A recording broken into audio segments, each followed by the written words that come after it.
के लोग गोड़ धरे ला हमारा सॉन्ग है चलो। हाँ। आज से चार दिन पहले यूट्यूबर के अपना प्रोग्राम में से इनका के भेजा नहीं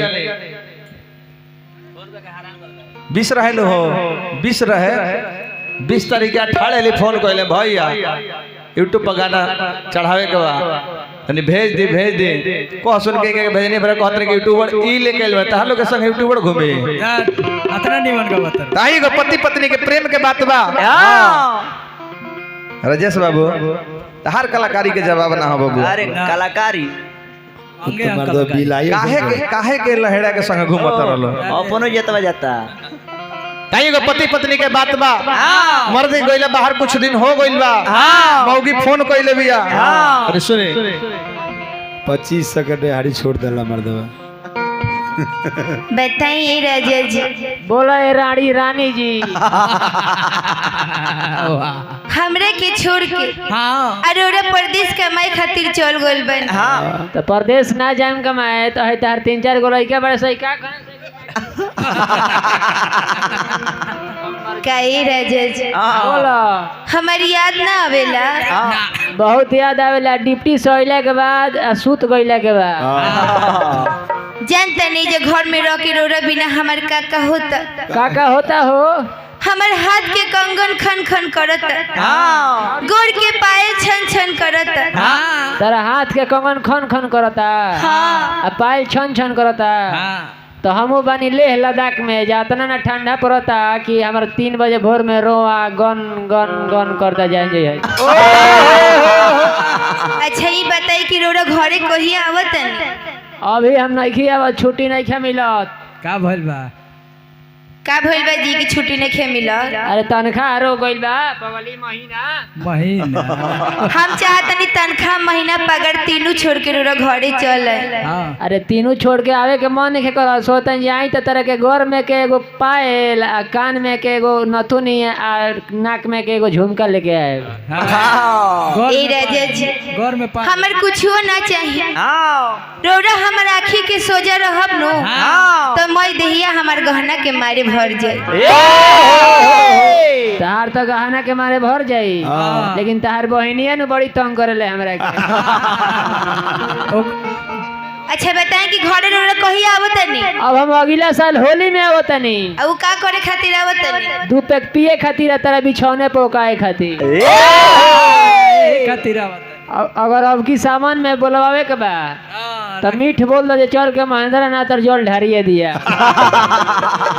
आपको चाहना हमारी कमजोरी है आपको चाहना हमारी कमजोरी है आपसे कहना पाना हमारी मजबूरी है।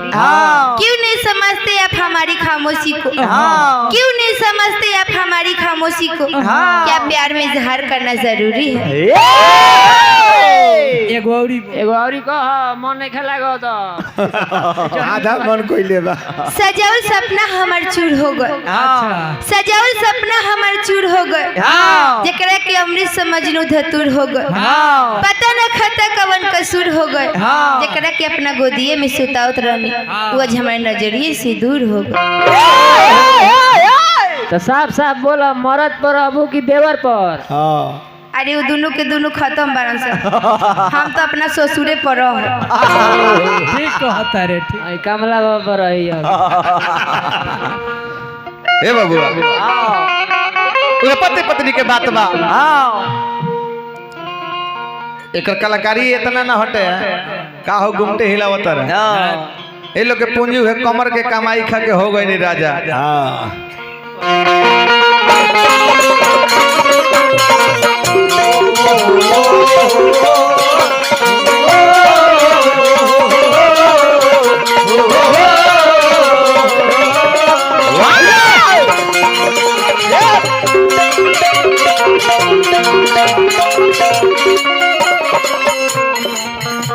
सुनो माने टीवी चैनल टीवी वाला 50-100 रुपया हमने के कहिया ले तो दे बता हर चैनल मोनेटाइज हो गइल बा बबुआ।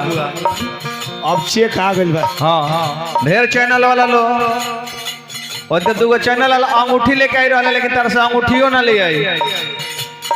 और अब ये कहते कि ए राजा जी अरे राजा जी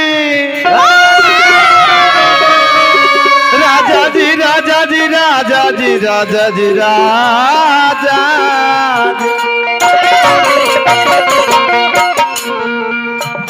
राजा जी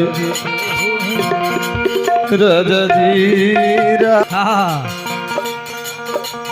तनिया अरे की अगिया जवानी के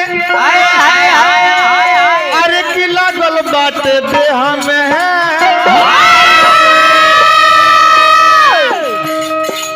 काय बाबा परसों बनियापुर गावत रही जा एगो पुरनिया इला 10 टकिया दे के कर हाथवा लगले धरे हम करी के बाबा पैसा दे दिन त हाथवा छोड़ी तो कहले के बाबू रह जतनी हमरा के कर हाथवा धले दे से के हमरा मुंह के बेरा बाछी ना छुआवे के पड़ी हेल जाई बाबा बैतरनी पार हो जाए अगिया जमानी के लागल बाटे देह में ई मजा मिले न सैया करे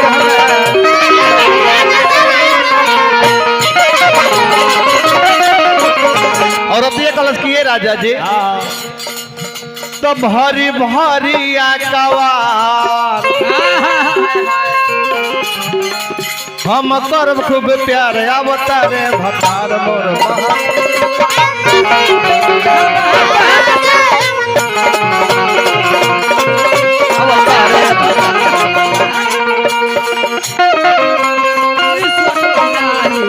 मेरा